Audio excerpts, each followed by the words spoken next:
Hi, everyone. Welcome back. I think we have I think everyone's in the Zoom room now. But welcome to week 4. I hope you all had a really restful weekend and a productive weekend. So this is our second to last week, which is really exciting. Last week, you all had presenters talking about simulations and creations and likeness. And this week, we'll be focusing more on education, language, writing. But I encourage you all to reflect back on the past 3 weeks, the talks the past 3 weeks, and try and draw connections. Even if the disciplines don't seem like they're related, try to find some similarities there and see where each discipline kind of fills in for the other. So since we're at the hour, we're going to start right away. Our first presenter is Professor Peterson, and I will let her introduce herself and her discipline. Hey everyone, I am Dr. Amanda Peterson. I wear a few hats around USD, but I'm here kind of as a faculty member. I am faculty in language, cultures, and literatures like Dr. Smith. I am in the Spanish section and I teach Latin American studies and gender studies. Is everybody hearing me okay? I think give me thumbs up if, and be sure and chat to me if you're not hearing me. So I do literary and cultural studies, and what that means, it means a lot of things. And I think that you probably are learning this as you hear people introduce their discipline.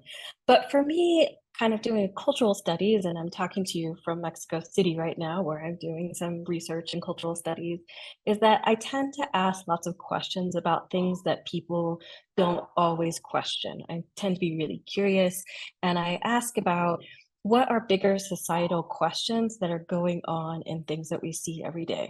Some of the things that I study are like graffiti discourse on certain topics. Um, Sometimes it'll be announcements or propaganda from governments about certain topics. I do gender studies, so I'm often thinking about gender dynamics and what that looks like. And you'll see just a little bit of that in my presentation today and what I'm going to have you think on.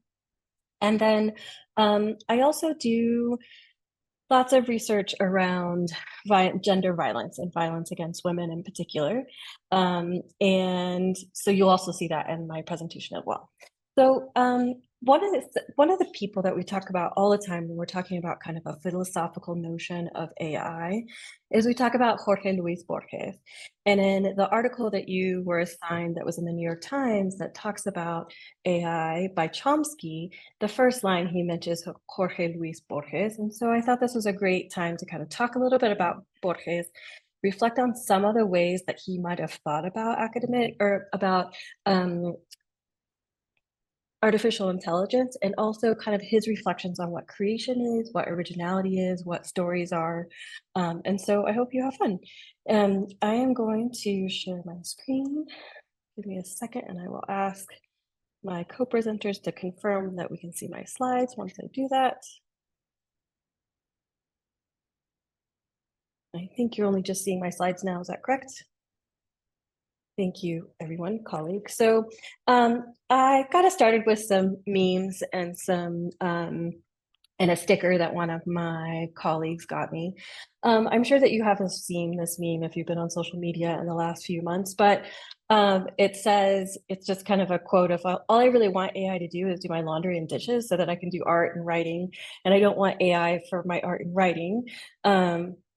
Because I really don't want to do the laundry and dishes. And I don't know if any of you can relate to that, but I very much relate to that. I would rather not do my laundry or dishes or organize all my papers. I would much rather be creating all sorts of things. And then one of my coworkers who was at Comic-Con, which is greatly influenced by all things creative and also notions around AI, brought me back the sticker of the cat who's kind of pissed off and says AI art is theft. So I'll get us started a little bit thinking about the opening line from Chomsky's article, and he's quoting Borges. I'll tell you a little bit more about Jorge Luis Borges as we go, but he's quoting about in times of great peril and promise, there is the imminence of revelation. And one of the things that I'm thinking about today is what it requires to have a revelation. And a revelation I'm thinking of as something that we didn't know before, an understanding that we hadn't acquired in our previous life, or some kind of a click or aha moment. You'll notice that in a lot of the pictures that I have of Borges, there's a cat in it, or multiple cats. One of his favorite kind of little like eye winks in his literature was a cat. And always when there was a cat, there is a moment in his text that you need to pay attention to, because there is something that's happening, that he's making us think and be curious. Um, One of the notions that I posit a little bit in here is to talk about what it means to be, sorry, I'm kind of making sure that I didn't miss a slide. The eminence of revelation requires some struggle and some grappling. And so we'll talk about what does it mean to kind of fail in creativity and originality. I love these pictures of Jorge Luis Borges because he's just a little bit older than you guys. He's coming out of college. He's a very young man, a little over 100 years ago, at 22 in Buenos Aires. And this is before his literature became really famous, before he is in statues and memorialized all over the place, and is referenced in something like the New York Times by, the world leading linguist at this moment. So he has a short story collection called Ficciones. It is published for the first time in 1941, so about 20 years after that first picture that we saw when he was in his early 40s. And then it's published again in 1956.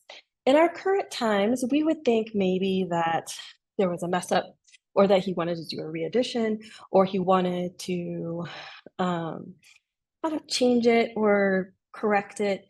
But honestly, what he does is he adds several new stories, and he adds a prologue that adds another layer of fiction. So if you sit down and read the prologue, and there are English translations of Ficciones all over the internet and available free, the narrator, who pretends who we assume is the author, but we're not really sure because Borges always plays with who is really the author, starts to tell us about the history of these stories and where they were found, and he creates another fiction about these fictions.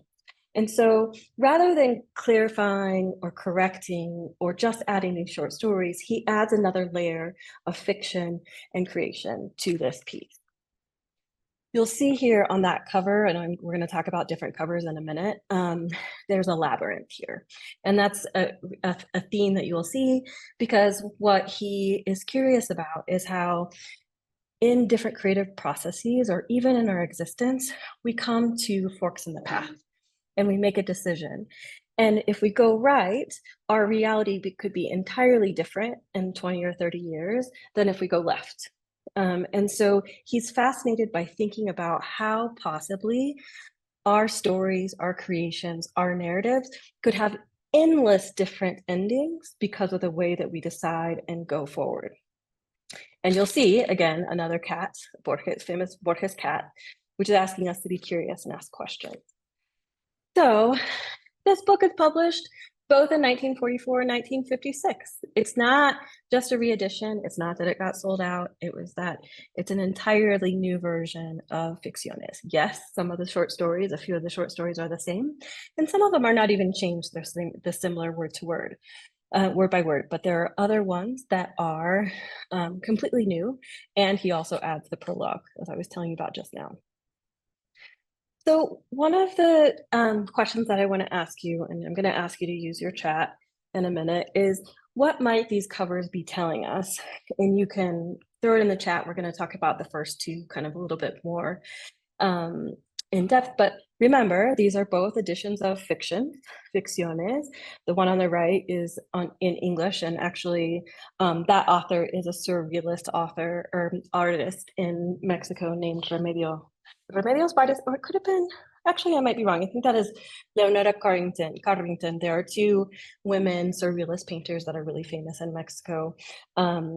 Leonora Carrington was born in England, but grew up mostly in Mexico and produced most of her art.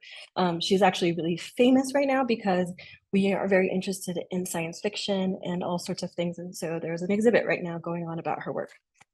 So I'm going to ask you to kind of free flow, free association on these. I think I missed well, let's do this first cover. What do you think this image right here is trying to tell us about the one with the yellow and the kind of stadium?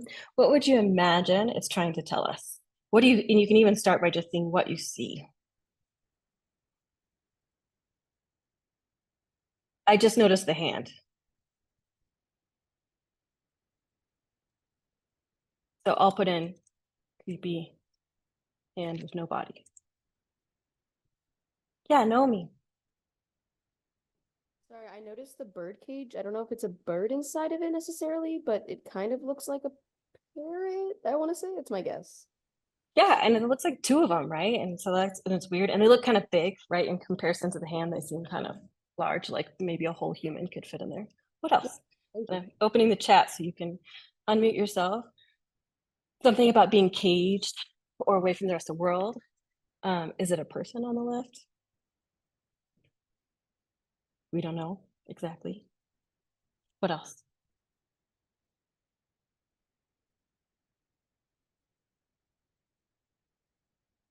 And these are the kind of critical questions when we're talking about, oh, that's a great one. So what might this, Benji said the third person, I'm sorry, Amia said one person object is in the cage and one is outside of the cage.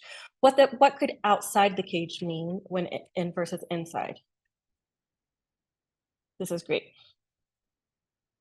Inside the cage means trapped and not free. Yeah. Cage creativity, excellent. Thought.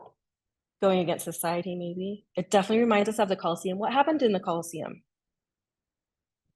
Otto mentioned it already, gladiator fights, which were quite brutal. If we think about Hunger Games, they're there. And then Benji mentioned third person perspective, so probably talking about it from a third person narrator, possibly.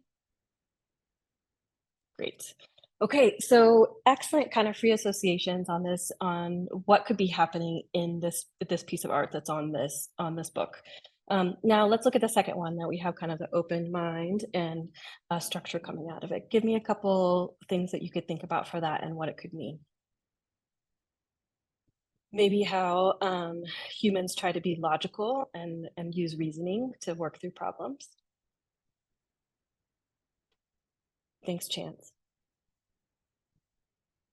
You can also begin by describing like we did before. So that's always the first step. Extracting something from the mind, all right? We have like the head opening up and then we have something coming out of it.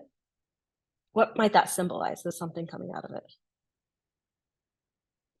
Yeah, it definitely reminds us of like optical illusion. So something creative or abstract that we don't know. The shapes are geometric. There might be different names for it. Our minds are multidimensional. Complexity of human thought. Excellent.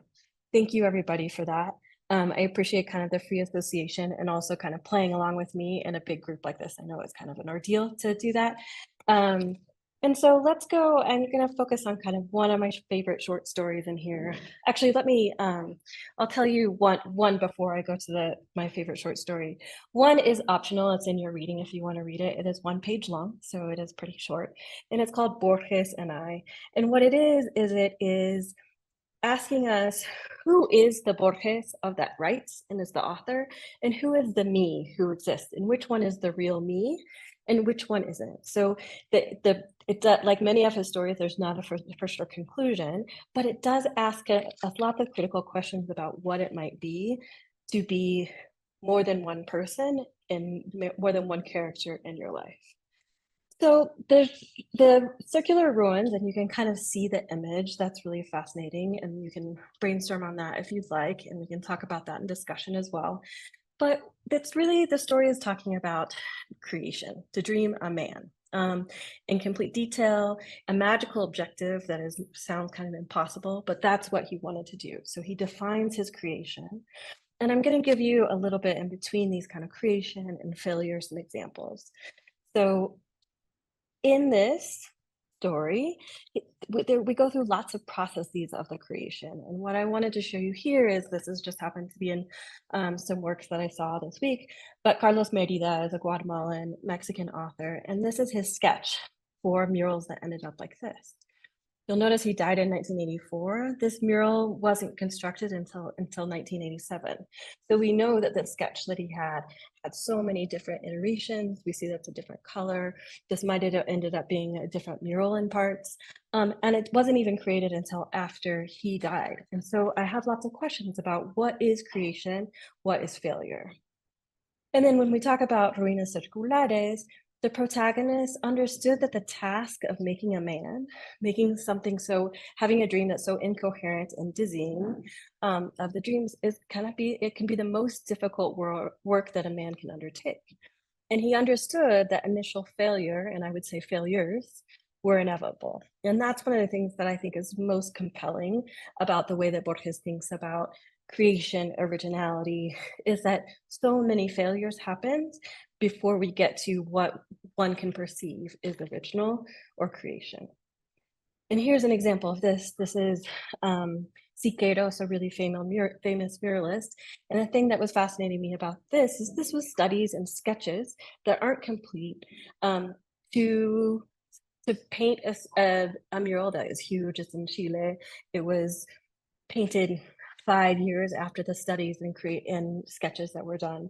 But we look at the image on the left and we think that's incomplete. We can see someone working through something, but we don't see it finished until we go to something that's created years later. And so when we're thinking about creation and stories and how we narrate things, I kind of think about memorials and monuments and all sorts of stories that we tell. And here on the left is, you can kind of recognize the figure. This is Borges. It's a monument to him. It's him sitting on a bench with his cane, kind of looking all erudite. It's a version of him when he was older, not when he was in his 20s, like that first picture that we saw. And then so we look at that as kind of a very classic monument or memorial to someone famous, right? There may or may not be a plaque explaining who he was, explaining what his philosophy was. And then on the right, we have a much more creative memorial or tribute to Borges, which is there's the artist is called a labyrinthologist. So they make labyrinths for people. And this is in particular, and you can see how Borges is written out, was to honor Borges and to think about the way that he imagines creativity and different pathways and ways that we have to go back and start over.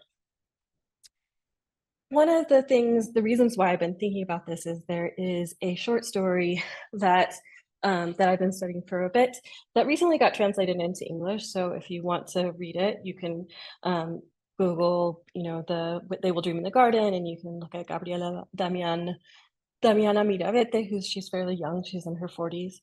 And it's a short story that kind of talks about how do we remember victims of violence? And this in particular is about young women who didn't have a chance to live full lives, who were murdered.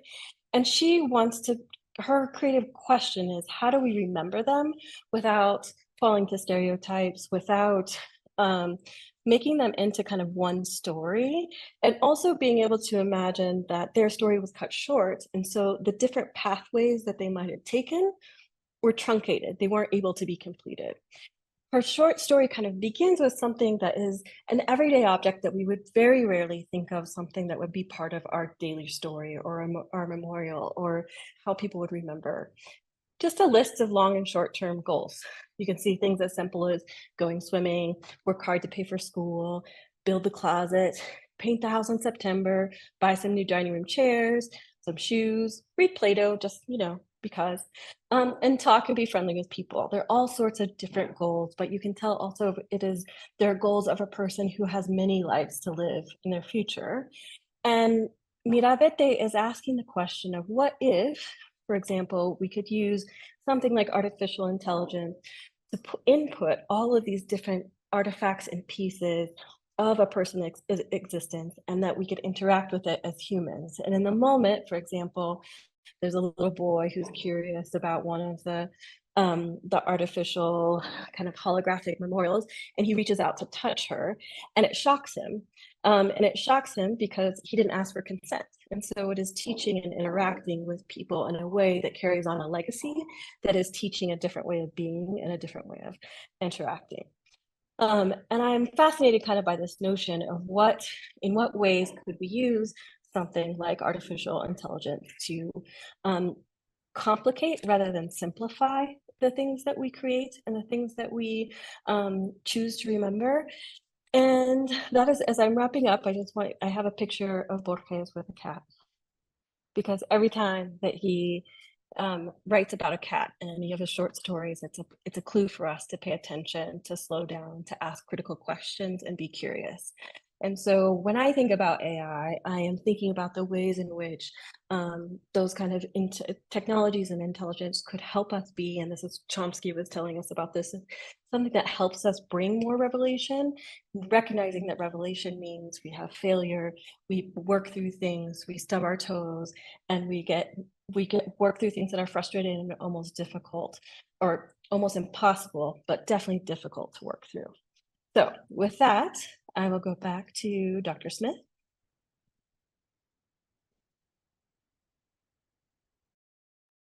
Thank you so much, Professor Peterson. The labyrinth, what do you call it? The labyrinthologist. It made me think of I don't know if you guys saw the movie Saltburn with the giant labyrinth and the Minotaur. I think they actually needed to hire somebody to create that labyrinth for the film. It was pretty, made me think of that, pretty interesting. So yeah, without further ado, we're gonna move on to our next presenter, Professor Morgan, who's in the School of Business. Thank you, and apologies. I was struggling with some Zoom issues before coming in. It's nice to see you all here. Let me share my screen. So I'm Julie Morgan, School of Business. In the 13th century AD, the Benedictine monks of Nursia developed the mechanical clock, a tool designed to help keep track of prayer times throughout the day.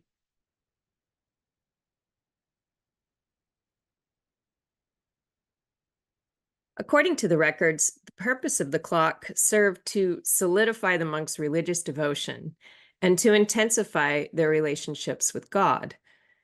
Benedictines lived a life of solitude, of humility and service, inspired by Saint Benedict's desert monasticism, portrayed here by Friar Angelico in the 15th century. Before the mechanical clock, however, like other medieval folks, the monks used the sundial, and they practiced a rhythm of life in tune with the rising and setting sun. People glanced at the sundial to know how much light was left in the day and to complete their daily activities. The problem with this approach, according to the senior monks running the order, was that the junior monks were consumed with other activities like cooking, eating, and gardening, and may have forgotten to pray. So with the invention of the mechanical clock, the monk leadership could establish a new rhythm of life. Prayer time was precisely scheduled, and the 7 times of devotion were integrated into daily life. It was from this schedule that all other events revolved.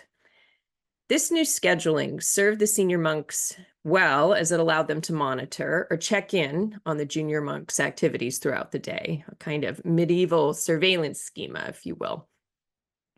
In contrast with the sundial, a mechanical clock is always moving. The clock dictated the cadence of the day, the sun became irrelevant, and the clock, in a sense, scheduled the activities. The clock became the sun. More than just a tool to remind the monks of prayer times, the clock was a technology that fundamentally changed how people behaved and therefore changed the nature of the monks themselves. Soon after the mechanical clock's interpretation at the monastery, the Catholic Church realized that this technology, this design, could help control and surveil behavior not just of monks, but of entire communities. And in the 14th century, the church began installing clock towers in town squares across Europe, imposing order and reminding the populace of the institution's power over their behavior. The civic design of a centralized clock transformed communities, and clock towers changed the way people related to their daily tasks and to each other.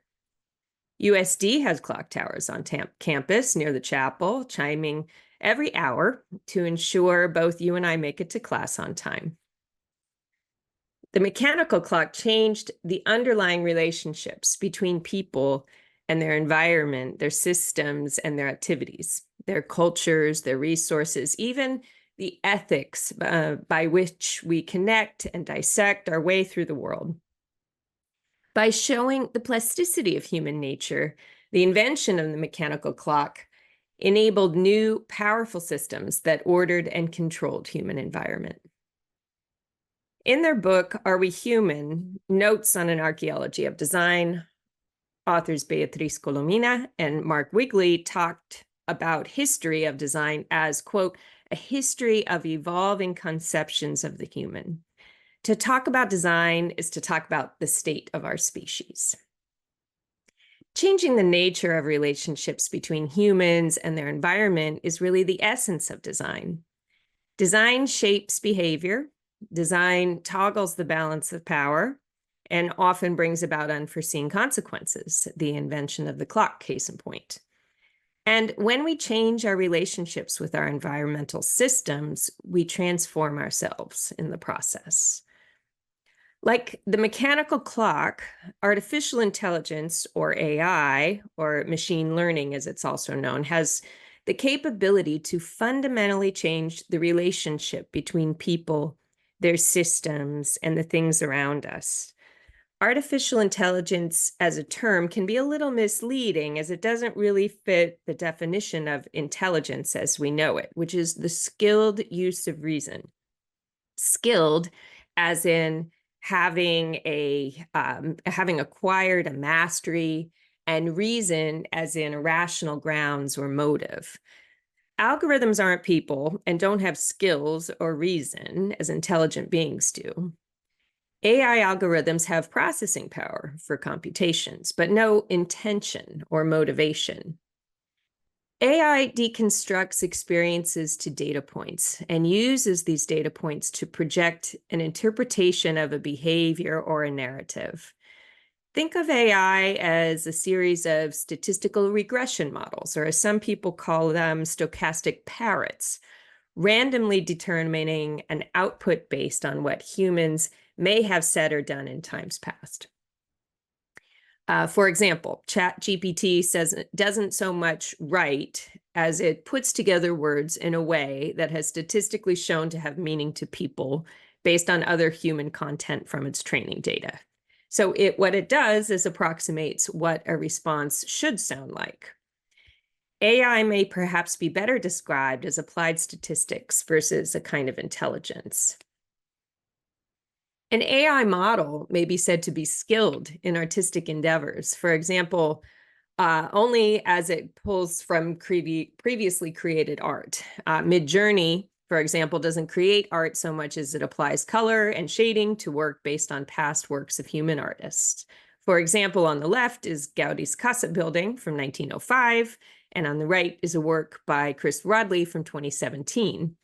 Rodley's image was generated using a neurostyle transfer algorithm, but did this algorithmic informed machine intend to create the eyes or these teeth or this terrifying looking image?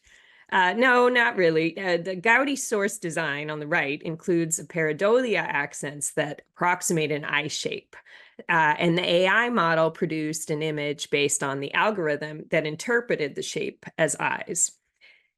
AI models create algorithmic outputs of data, and an AI image is not an outcome of a creative process, the visual rendering or meaning, or the realization of really a specific intention. So it would be difficult to describe the generated image as something the AI algorithm made with meaningful or intentional purpose.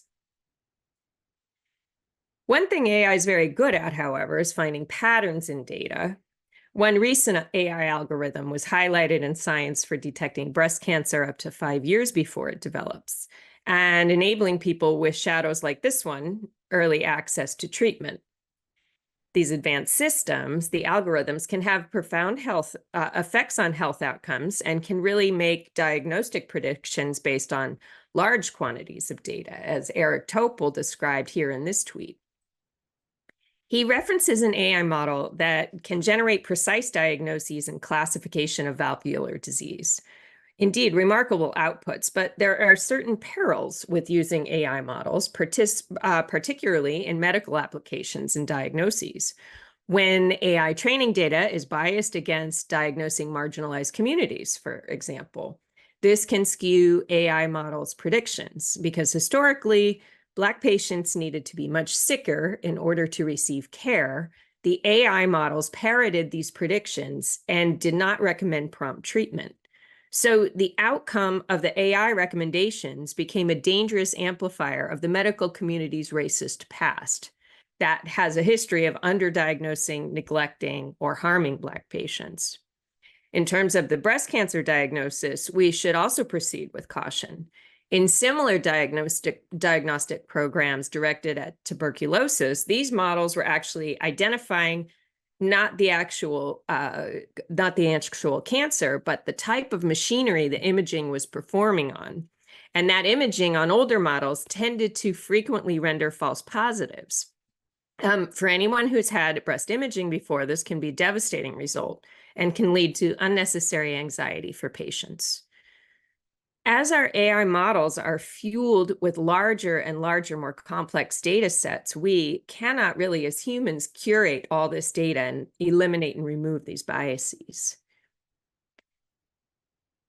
Here's some more AI model renderings of Gaudi's Casa structure again.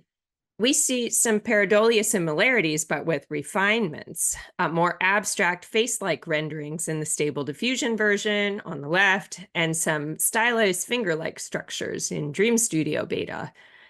But unlike earlier AI models, these models are trained on massive data set of images and text captions that are scraped from the internet without any human curation, and oftentimes going against trademarks as well. The data set is called Leon 5B, as described by Christo Buschek and Jer Thorpe in Models All the Way Down. Yeah, I'll put it in here so you can all kind of read where that came from. Kind of a good one. Leon 5B was never meant to be used commercially, and that the scale of Leon 5B means that human curation of the data set really borders on the impossible. This can bring a host of unintended consequences. Indeed, the summary audit of Leon 5B data, for example, more than 1,000 images were categorized as child sexual abuse material, CSAM, by Stanford's Internet Observatory. In another example, without accurate information, ChatGPT can respond to prompts with something called a hallucination. Sometimes it puts words and ideas together that appear to make sense, but actually don't belong together at all, such as discussing the record for crossing the English Channel on foot. Excuse me. The response is presented confidently and sounds very reasonable, but is dead wrong, as you can't cross the English Channel, a body of water, on foot. Additionally, the term hallucination implies there's a thought process or meaning behind the AI outputs, but really the AI is doing, what it's doing is approximating what really sounds reasonable, a reasonable response to a prompt.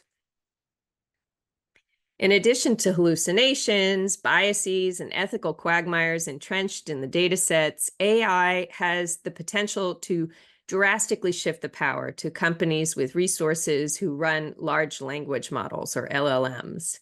These companies have enormous centralized computing processing power. This suggests we're entering a new phase of information capitalism, or knowledge monopoly, as Harold Innis would describe it.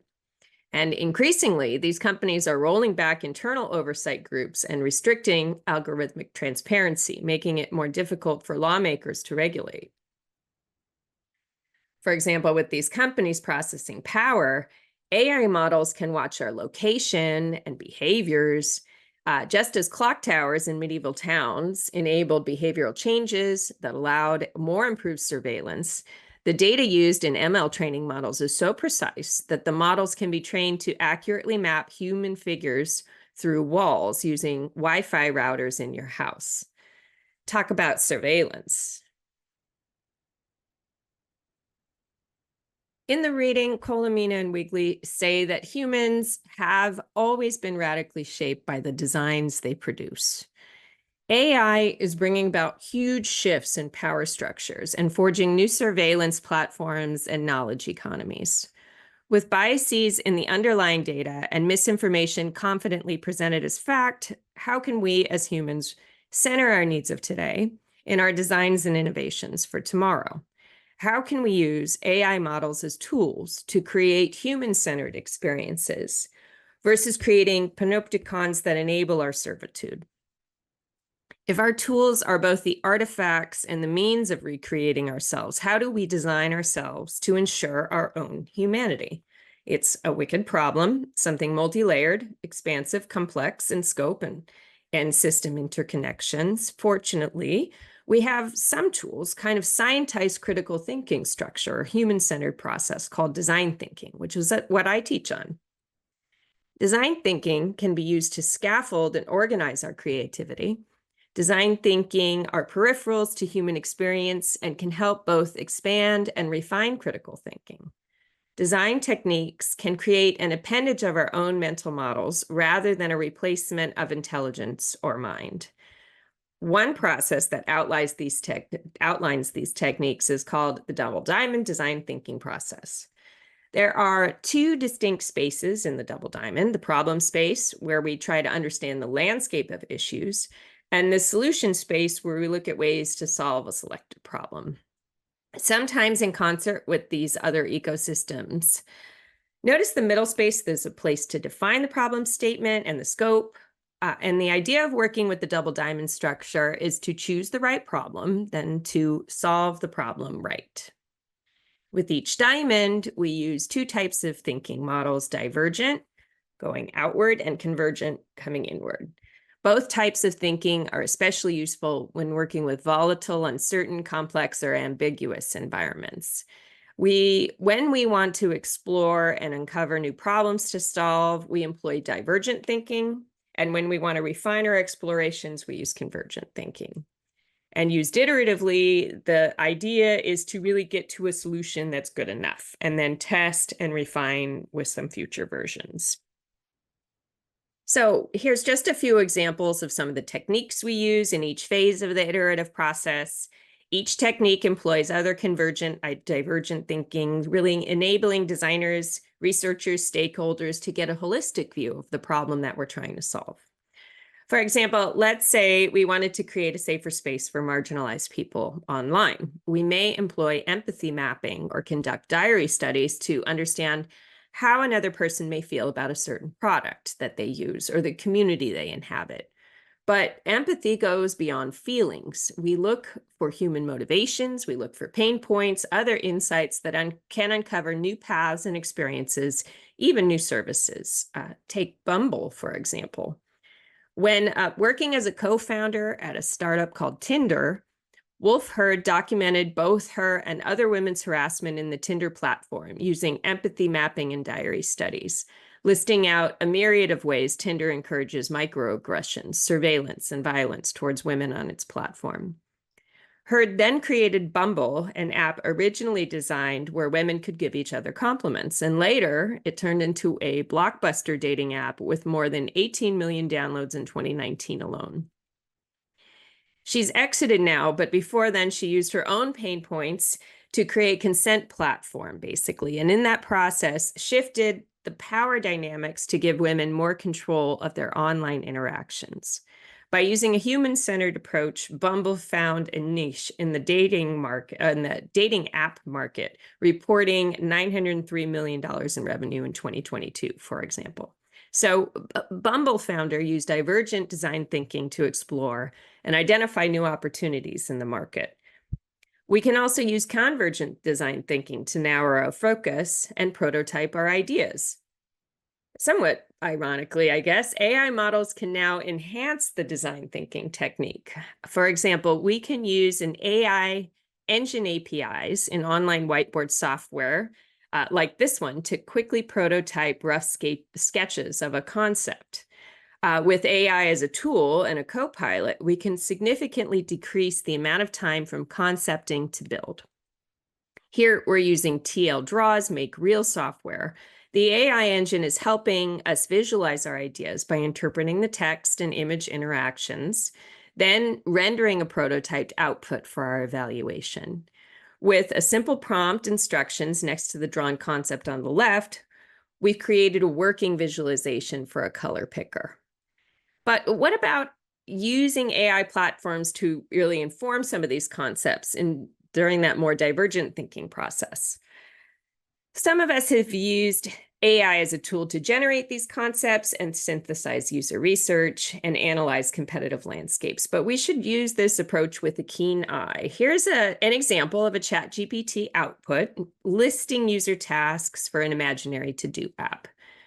It's fine, but even if we don't consider that AI uses biased data sets or makes stuff up based on false information, AI outputs can be a bit trivial and boring.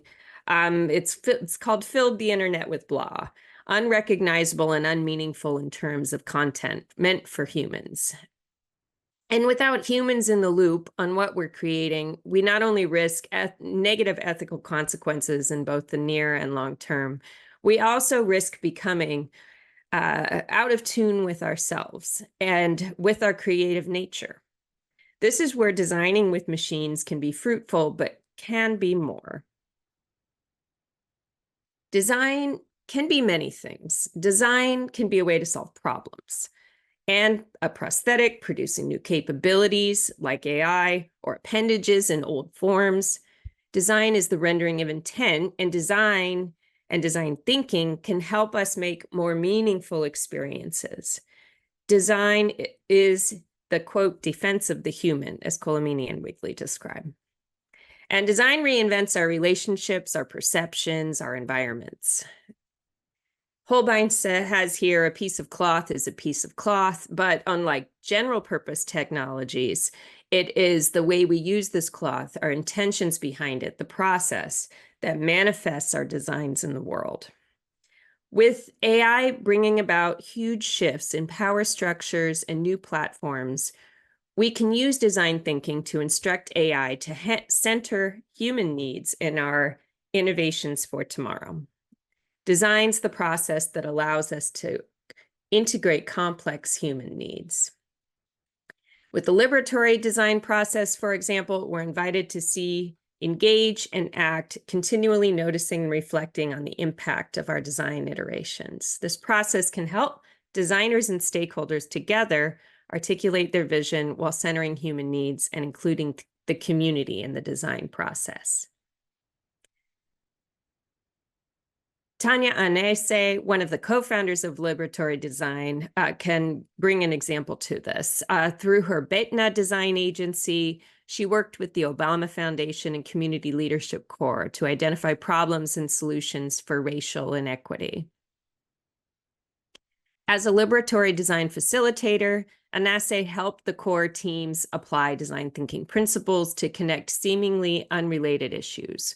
One core team, for example, wanted to create a way to support high schoolers with personal finance skills, but with the right design thinking tools, the team found a systemic problem, racial inequities prevalent in financial institutions that threw up barriers to marginalized communities. Design research and interviews bridged the gap between simple issue and a nuanced, complex problem from which new solutions could be created. Design thinking can help us explore new ways of looking at old problems and remaking old things into new innovations. Recalling our earlier sundial, this is a new design called Sundial by Ligia Clark. It's a sculpture with hinged metal sheets that can be folded into different configurations or flattened out. Clark wanted participants to engage with Sundial, radically redefining its relationship with its environment and emphasizing potential for new form. She called it a bicho, or critter, suggesting it's a living entity that isn't an artifact, but a process of designing new interactions. Like Clark's sundial, design and design thinking techniques can help redefine relationships with AI. AI can be a technology for human-centered futures rather than a platform for surveillance or misinformation distribution. When used as a tool, AI models can help us envision the human impact of our innovations and devise human-centered outcomes. Like sundial, humans are malleable, adaptable organisms, often indistinguishable from the networks and frameworks that are constructed around us. But we can design our frameworks and techniques for good and to serve us. Design thinking can help us prevent a clock from becoming the sun. And design thinking can help us solve the right AI problems and solve the AI problems right. Thanks for your attention. If you're interested in learning more about design thinking, come check out ENTR 310, a business class. I co-instruct with Sadat Avis. Hope to see you there. Wonderful. Thank you so much, Professor Morgan. I hope you all saw some connections between the first talk on Borges and this talk, even though there's different disciplines, this ability of AI to enhance human creativity and the power that we all have to create and expand our thinking. And especially I love the piece about cultivating empathy and how that can, leak into other areas of our lives, especially from the business perspective, is I think something that's not talked about a lot, but it's so important. So thank you. We're going to move right along to our next professor, Professor Olson, who is in computer science. Thank you. Let me go ahead and share my screen. Okay, so today I'm going to talk a little bit about AI and educational technology in the classroom. But first, I want to introduce a little bit who I am, kind of what computer science is and how it's going to tie to it. Some of these concepts you'll have heard a lot of over the last few weeks and in our talks previously. I want to discuss them a little bit more. So for computer science, it is everywhere. A lot of times we think about these tech companies in the tech sector, but we kind of have this AI built into everything. We have computer science and everything. When we think about our cars, when you go to buy a new one now, they keep telling you they're giant computers and how they diagnose them, right? They plug something in and they're able to say, here's kind of what's going wrong. We have bioinformatics, so bringing our biology together to be able to look at our genomes and everything. We have machine learning, it's kind of an area on its own. We have computer graphics. I always love the example of Tangled because Disney wrote 4 research papers on designing that hair and how they had to advance technology to be able to do that. We have human-computer interaction. So thinking about during the pandemic, suddenly your watch could start a timer. They could recognize when you were washing your hands to be able to say, hey, let's make sure you're doing this for 20 seconds. Like that's a very important thing for our hygiene. And we have obviously robotics. So thinking about kind of all of these things. There's many other areas in this, but I like to talk about this because computer science really is about using technology to solve problems. And we tend to be more on the software side, but we interface with hardware, we interface with humans, we can analyze data, we can build software, we can write algorithms. And so over the last few weeks, what you've probably seen is having these skills can help you in all areas. And so with computer science, I don't want to say, you have to be on that super technical side. You won't have to sit at a computer with your head down all the time, but rather I think of computer science as a tool that helps us to do, as Dr. Morgan talked about, this design thinking that helps you then to solve the problems that you're interested in and the things in these other areas that really are difficult problems. And having some of these can help you to be able to move those forward. So my kind of corner of computer science is bringing together human-computer interaction, education, and cognition. And so my background actually is in cognitive science. I think Dr. Getz will talk a little bit more about that in probably her talk after mine. But it really is how can we use technology and what we know about how people learn to be able to build out support systems for people to be able to learn better and for us to have more productive experiences in our classrooms and kind of where we're getting our education. So with that, I want to talk a little bit about what is AI and how we can build it and sort of what that looks like on the back end at a high level. So I want to ask all of you a question. So just answer this in chat. Which of these do you consider artificial intelligence? So we kind of have ChatGPT, kind of our home systems, Alexa, Siri, Google. our Netflix recommendations, Google search, our chess computers, so Deep Blue, your calculator.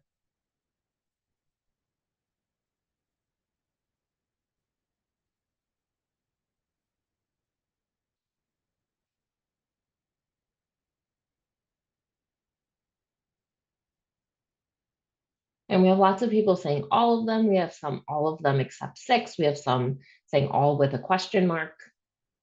Sort of when we think about these, we have to think about, well, what is artificial intelligence? What do we kind of mean by that? And so sometimes it's very easy to think about ChatGPT. You don't always know what's happening behind the scenes. And so it can definitely feel like artificial intelligence when we look through that.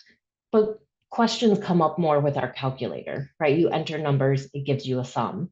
That seems very basic. Seems like something we've kind of had kind of our whole lives. And so is that artificial intelligence? And so when we look at the definition of artificial intelligence, we're thinking about the theory and development of computer systems able to perform tasks that normally require human intelligence. And I think the important part to think about this is that it normally requires human intelligence. And what this means is it's a moving target. We've had calculators for so long that we don't necessarily consider them AI anymore, because being able to add numbers doesn't require human intelligence. We have computing systems that do these at such a large scale in ways that we can't, or we struggle to do in our heads, that we don't necessarily always consider them AI anymore. And so as we develop our computers and as they get more advanced, what we consider AI is always kind of this cutting edge. And it's thinking about, well, what could a computer not do before that it can now do that we had to rely on humans? And so it's just something to think about, that once our technology becomes ubiquitous and we can use it to kind of do some of these things that they couldn't do before, then it no longer requires human intelligence. And so we kind of move past that. And so someone mentioned like spell check and grammar check. I remember in elementary school, we'd have all these spelling tests and things, and I was terrible at them. And I was but like now it automatically corrects me half the time. And so even if I'm terrible at spelling, I don't even notice because my computer's correcting me. And so some of those things when we think about them. And so how do we build this out then? How do we really build out these AI systems that help us? So I want to talk about kind of 3 different areas that we have to build out this computer intelligence. And the first that we can think about is expert rule-based systems. These are probably the most simplistic. You can think about there's a human expert in an area, and they work together with kind of a knowledge engineer to be able to say, well, what are the rules to be able to make these decisions? And we're able to build these rules out into a computer. So a computer can say, when I see this case, then I should be taking this action. And so these rule-based systems then are able to do things that a human expert was able to do because we defined it for the computer. We wrote these rules in for it. And so then you have this user at the end that had nothing kind of to do with the creation of the system, who is able to interact with the system, and it's able to provide this artificial intelligence. But all of this intelligence was really built out from humans defining these rules. Next, we kind of have this part of machine learning that everyone, I think, often thinks about when we're thinking about artificial intelligence, which is having all of our machine learning there, our deep learning, where we start to have more of these neural networks. And instead of us as humans defining these rules to be able to put into the system where it can then take over and help end users, instead we're giving it the large amounts of data that Dr. Moore can talk about, right? We're just giving it as much data as we can, and it's interpreting, it's finding patterns in that data. And then it from there is able to have this output that we would expect. And that's kind of where, because we don't have a lot of checks on it, we can start to see some of that bias that's coming out, right? What is the bias that we're giving it as humans in this data to be able to kind of build these machines? And so this is a set of circles that you've probably seen several times over the last couple of weeks when we talk about artificial intelligence. But it's important to think about that this deep learning, this machine learning is really only part of how we build it out. Now, both of these so far, we don't necessarily have to have our computer systems working the same way that we work as humans with our intelligence, right? The goal is to be able to have the computer make educated decisions, kind of have educated output from kind of a set of rules or a set of data, but it doesn't need to work in the same way that our brains work to be intelligent. And so the last thing I want to talk about is kind of these cognitive architectures. And so when we think of artificial intelligence, that's another way we can kind of build this out into these systems where instead we really want to say, well, how can we build a machine to really mimic and think about how humans think? And so here it's important to think about not just taking data and having a reasonable output, but it's think about, well, what does our input look like? How do we actually perceive the world? How do we then process that? And so thinking about the limitations of our long and our short-term memory, things that we don't usually have to worry about. In deep learning, we're doing the opposite of that, right? We're having these large supercomputers that have way more computing processing power. But here we want to start thinking, well, what are the limitations of those processing and how do we actually do it? And then what is that reasonable output based off of kind of that cycle of how things go through?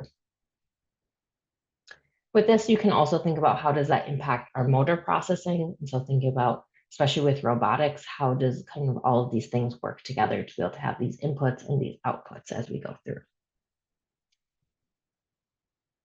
So I want to talk about if we build out this artificial intelligence, how does that help us in the classroom? How can it really help us with education? And how can it help all of us to learn? And so the first thing that all of you have probably had lots of experience with is your educational games, and other things that you've had probably done lots of in kind of your K through 12 classrooms. And this is the idea that we can provide help and feedback. So your teachers, your instructors are usually one person, and there's many of you in a classroom. They aren't there with you all of the time, but also we all understand concepts at a different time, at a different rate. The information that we get in, that we process, it takes us sometimes different types of examples to be able to fully understand it and to make those connections. And so technology can be used, artificial intelligence can be used to really understand where some of our misconceptions are and what kind of help and feedback we need. And so we can provide that based off of the patterns that you as an individual might be having in your learning and being able to say, well, here are the skills that you seem to be struggling with, and maybe you have certain misconceptions, and by having certain examples, we're able to provide that help and feedback in a timely manner.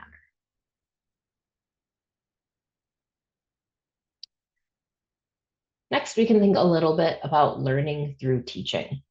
So this is something where many of you probably heard it, go explain this concept to your friend, and you're going to be able to have to understand it much better than you did before, because now you're the teacher and you're the one who's explaining it.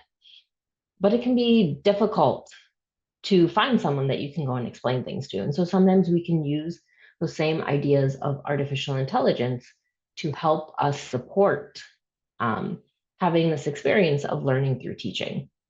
And so this is where something like a cognitive architecture can really come into play, where if we can have an kind of a computer in these avatars who can mimic how we actually learn and how we process this information that's coming in, then it can help you as someone who's trying to learn through teaching to be able to teach this artificial intelligence, right? The minute you say something, it doesn't understand, because sometimes our explanations aren't clear and we have to be able to clarify them. And you'll see that all the time when you're talking to other people, right? You have to build common ground. You have to make sure you're on the same level. And we want to be able to have this come out. So someone said, yeah, it's exactly like writing directions for wrapping a gift.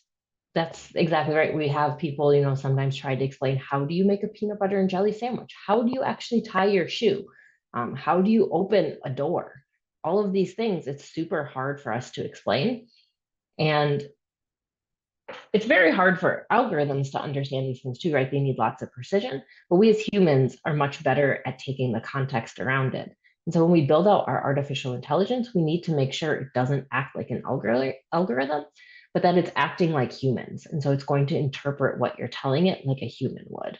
And so being able to make some of those inferences, being able to say, well, how do we get you to explain things much in more detail as well as we go through.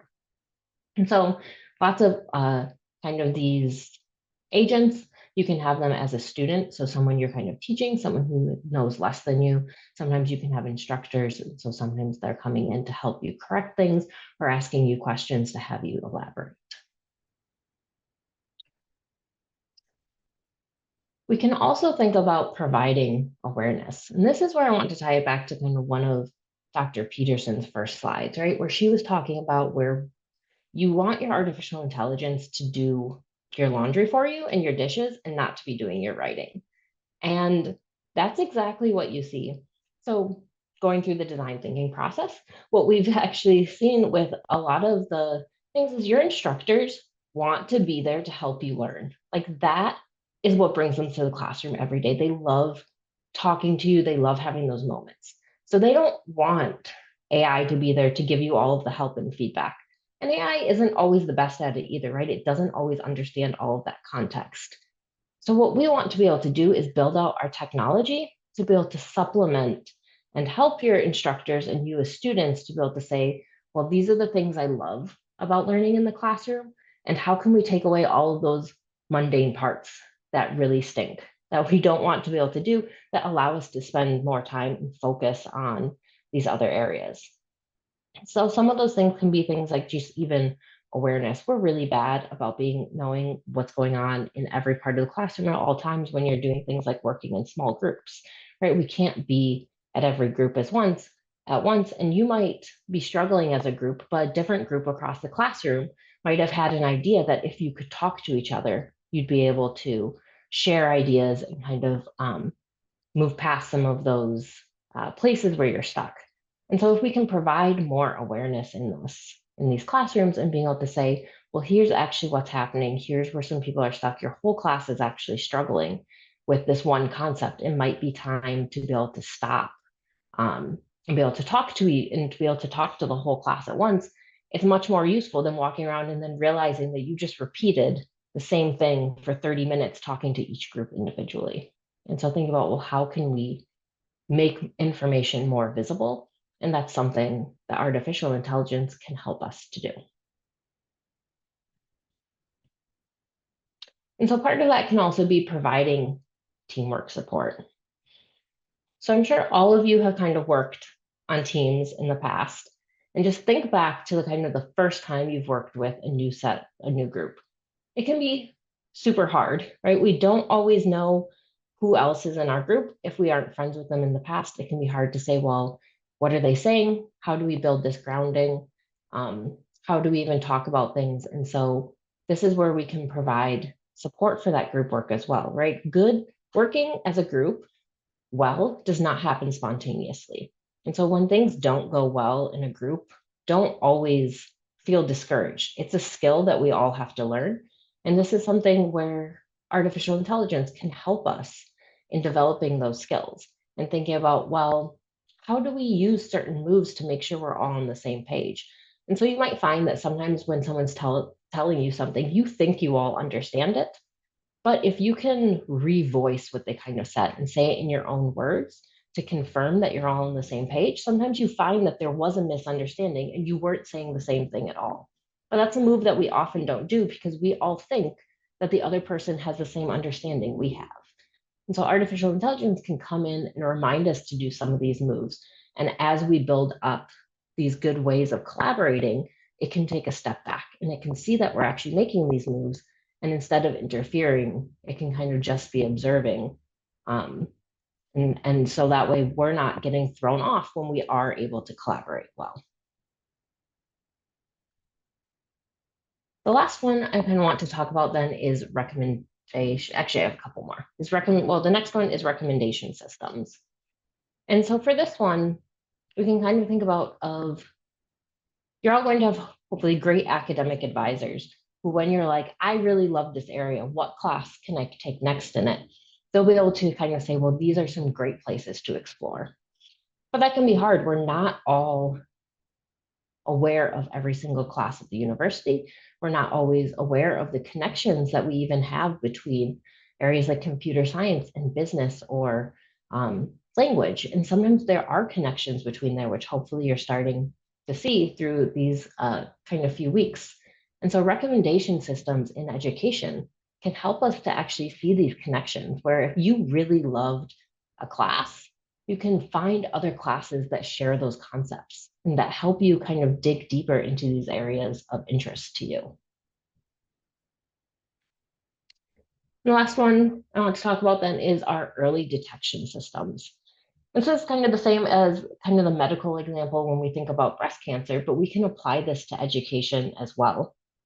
So when we're thinking about how do we get interventions, how do we see students that are struggling, often by the time you have these symptoms, it can be too late to be able to do anything. And you want to be able to detect these early, to be able to provide support, to make sure that everyone's on a good path kind of as they move forward.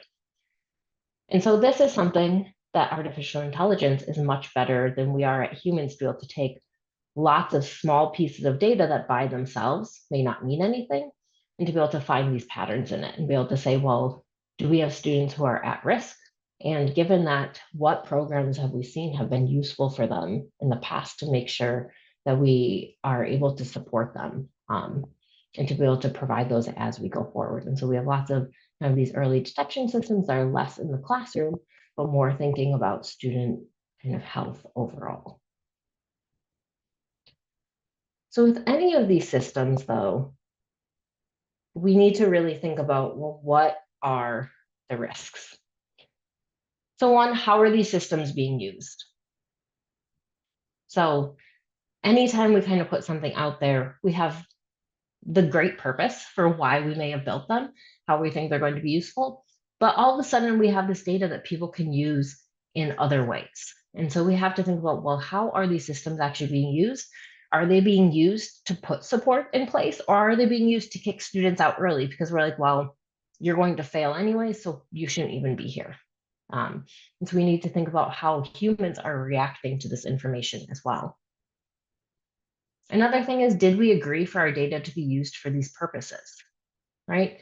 You as students have ownership over your own data, and that's what you're creating as you kind of go about the world. And so you want to think about, did I agree that they could like put in these early detection systems? Did I agree that I really wanted to kind of be monitored in this way?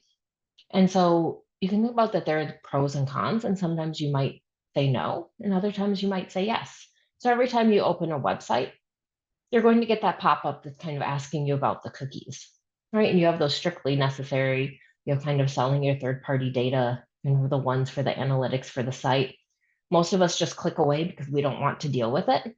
But then you're giving consent for your data to be used in these ways. So I always encourage you to look at those and actually say, how am I consenting for my data to be used?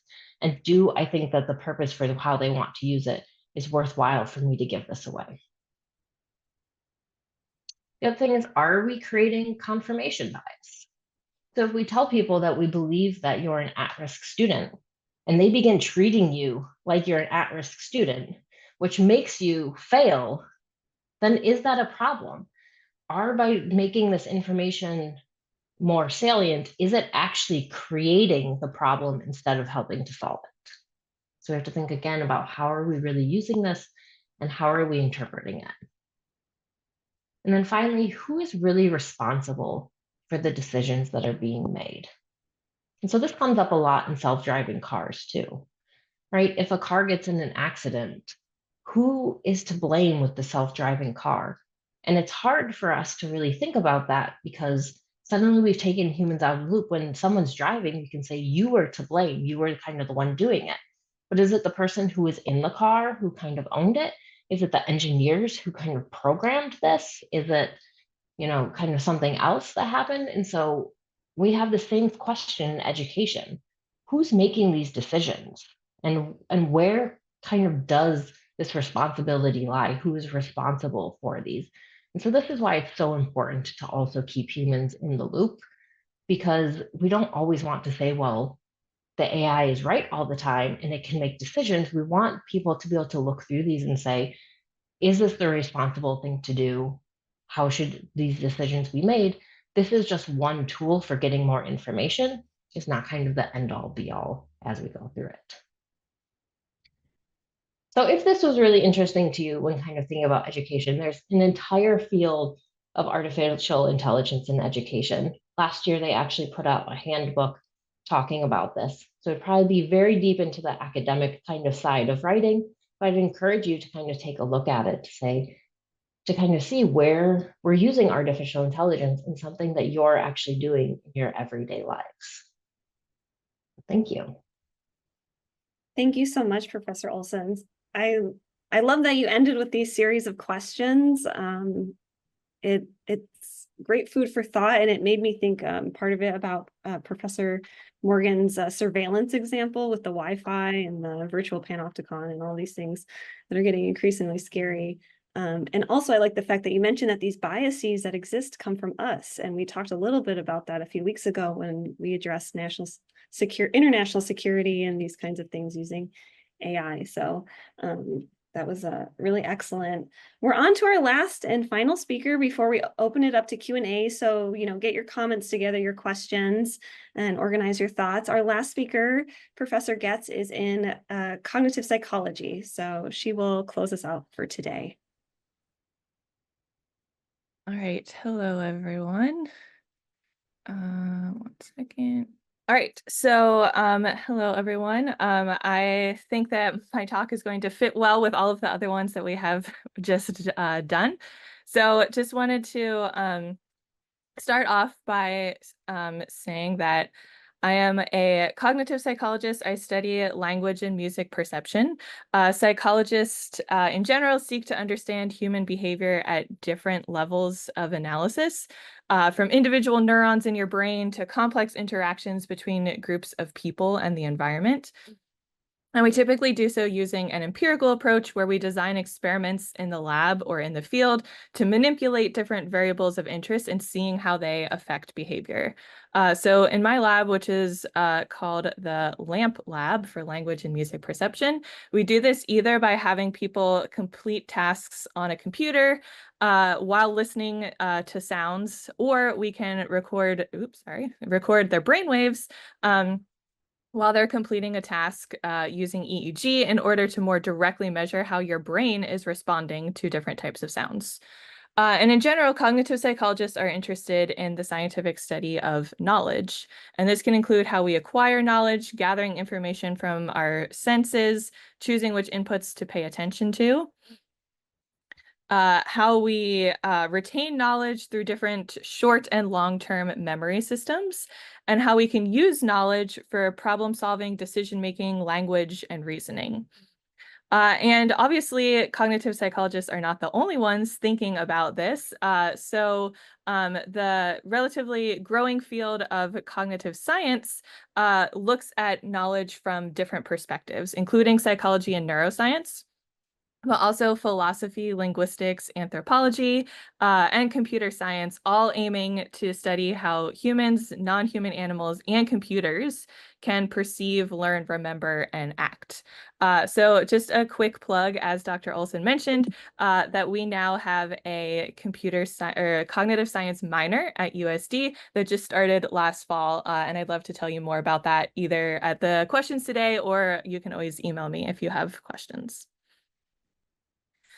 So today I want to focus on speech and language, and I'm going to discuss some differences in how speech and language are acquired by humans and machines, and what this might mean for our use of the term artificial intelligence.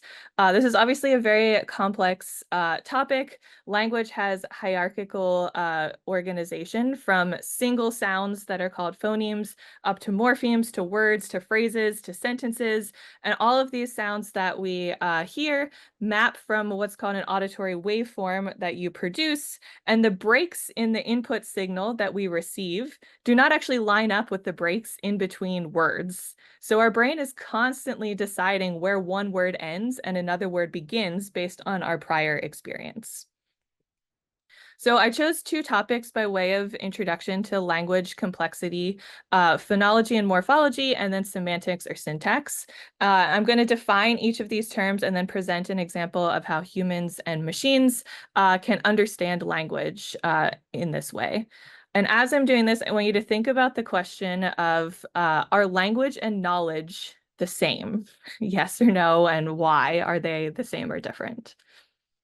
So to start off with the phonology and morphology example, phonology is the study of sound patterns. So things like how words sound, cat and car, are similar to each other, how words rhyme, like boy and toy, the number of syllables that things have, how you segment different sounds apart from each other is all part of what's called phonological awareness. And then morphology is the study of word structure. So for example, if we have a word play, you can add an S to it to make it plural. You can add an ER to it to make it a noun, a person who plays. And so all of these different types of stems and combinations are part of morphology. So I'm going to tell you about an experimental example of learning word boundaries in humans and then learning morphology rules by a computer model. So in humans, we learn to track the regularities of how phonemes order, and we learn the rules largely unconsciously and without explicit feedback or instruction. So for example, in English, the sound ing usually occurs at the end of a word, but it's never used at the beginning of a word in English. And infants can learn these what's called transitional probabilities to figure out where one word ends and the next word begins. So for example, if you have the phrase pretty baby, within the word pretty, those two syllables tend to go with each other more often, whereas after the word baby or after the word pretty, it could be baby, it could be car, it could be pretty cool, right? So there are many things that could come after that, and so the T and ba following each other have a lower probability that those go together, and infants can learn to track these over time to figure out what counts as a word in the language.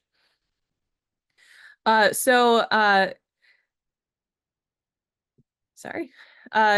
In Aslan and colleagues did an experiment to show how infants can learn these transitional probabilities for a made-up language by familiarizing them with words in this language in a continuous stream of speech for 2 minutes.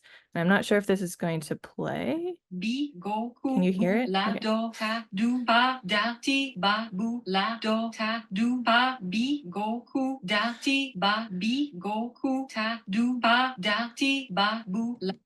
Okay, so I'm not going to actually play it for 2 minutes, but in this experiment, they would play that for 2 minutes. And if you listen carefully, you'll notice that there are actually only 12 unique syllables that form 4 different 3-syllable words.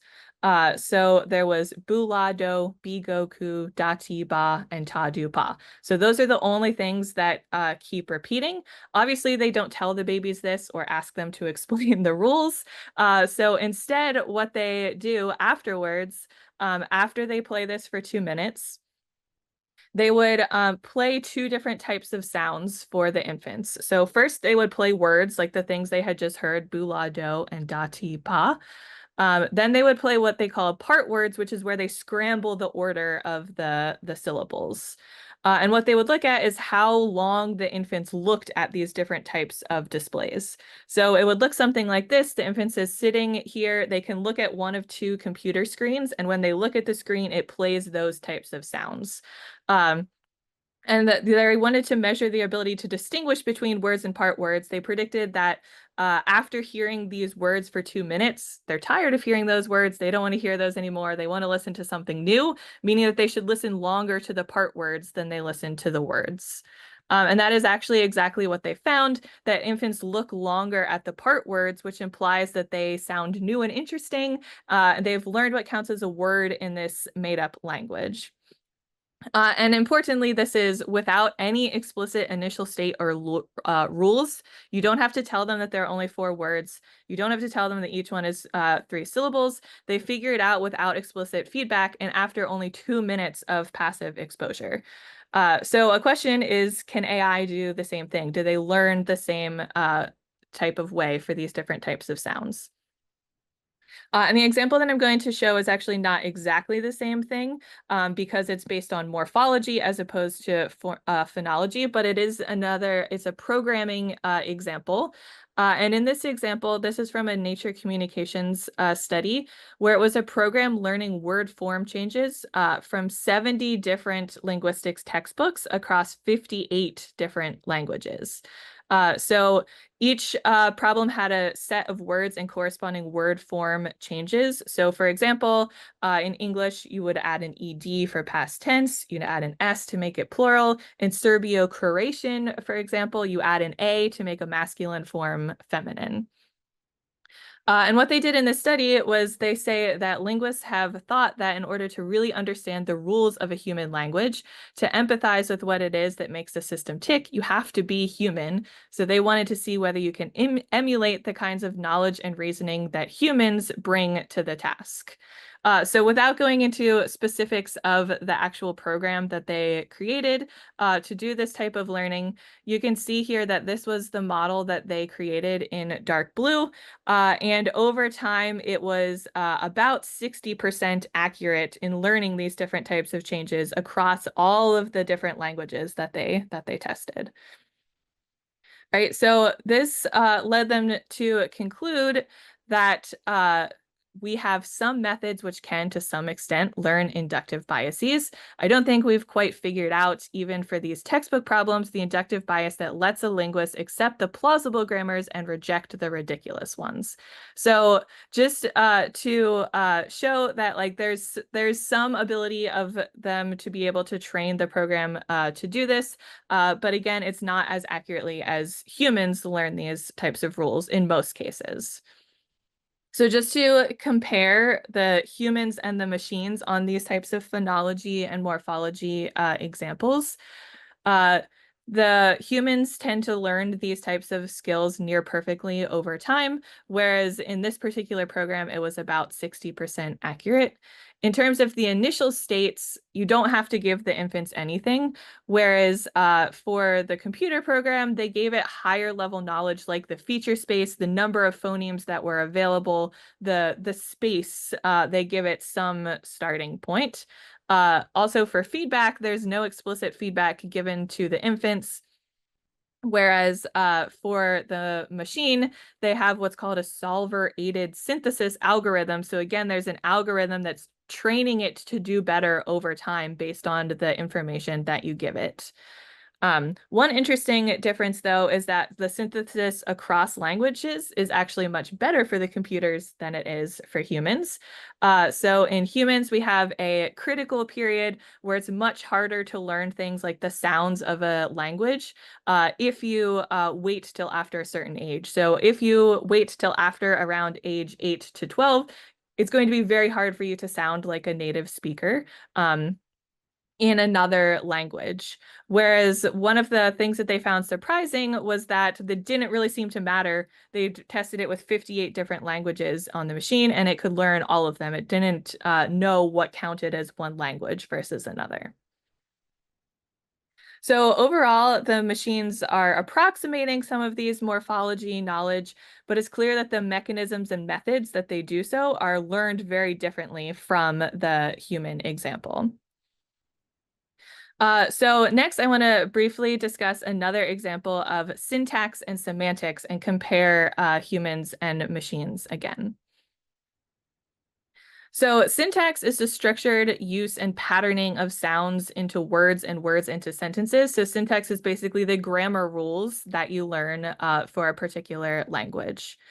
Whereas semantics is the literal meaning of words. They're the basic units that stand for something other than themselves. So phonemes have meaning because of the words that they create. And an interesting thing is that in humans, these abilities are generative and dynamic. So generative, I mean that most sentences you hear every day are words put together in a different order than you have ever heard before. But if it's using words that you know and you follow the rules of the grammar of your language to put them together, you have the ability to understand. By dynamic, I mean that individual meanings and words change over time, like the word selfie being created to describe taking a picture of yourself with changing technology. So this huge dynamic and generative lexicon that we have of all of these different words means that ambiguity often exists, like in this headline here. So luckily we have other cues that can help disambiguate this surface level meaning. So one of these cues is called prosody. So these are rhythm and pitch cues. So for example, I could say hospital sued by 7-foot doctors, or I could say the hospital sued by 7-foot doctors, right? And so if I say it differently, different words group together and you can disambiguate the meaning of what was meant. Also, we have a field called pragmatics, which is meaning in context. So this is the common ground and things that you expect other people to know. And so you can leave parts of it out, assuming what other people know because of the shared experiences that you've had. And this type of meaning in pragmatics implies how important prior knowledge is to the process and reinforces this idea of complexity, right? So we have all of these different levels here. We have cues working together from individual sounds to words to sentences to the meaning and context. Humans learn formal rules at many of these different levels, but a lot of it is actually learned implicitly through our exposure to language. And our prior knowledge shapes our understanding, and the language we speak influences our knowledge and understanding of the world. So there's lots of really cool interactions here across these different types of levels of analysis. So now the question again is, what happens with semantics and syntax in machines? So you've heard a lot about these large language models. ChatGPT is a generative pre-trained transformer. And the idea here is that it's really great at prediction, which does imply one type of intelligence. But as other people have mentioned, one is that ChatGPT and other systems have to be pre-trained by humans. So there's always some type of bias on what material to train it on based on who has done, what humans have done the training. Second is that at least some versions of ChatGPT are not as dynamic, meaning that for ChatGPT version 3.5, for example, if you ask it about current events from 2024, it can't answer because it only had capabilities through a certain amount of time based on what was input into it. ChatGPT 4 can give you current events, so this is just to show that it's always improving these types of capabilities. And as Dr. Morgan mentioned earlier, there's also what is called hallucinations. I've had this happen before where it gives me, I ask for articles or citations for a certain topic, and it just makes up articles that don't exist by people that did not write those articles because it's just putting words together that tend to go together in the problem set. All right, so again, this is, you can see that this is different from how humans are learning words and meanings and grammar. There's little actual knowledge of what it's saying. It's just good at predicting what words belong together. To compare syntax and semantics, this is partly based on the Chomsky New York Times opinion piece that I asked you guys to read. So in terms of inputs, Chomsky talks about this developing unconsciously, automatically, and speedily from minuscule data, whereas the difference with machines is that it has to have this large training data set in order to get anything back out. Obviously, humans are good at description and prediction, as are the ChatGPT and other models. But as Chomsky says, it's much more superficial and dubious because it's based on these basic algorithmic outputs where it's just summarizing the standard arguments from the literature, as opposed to humans being much more generative, as I mentioned before. Again, in terms of feedback, we don't have to give humans explicit feedback, whereas often to do better, the systems need human-provided correction. In terms of agency or purpose, the Chomsky talks about how we seek not just to infer brute correlations, but to create explanations.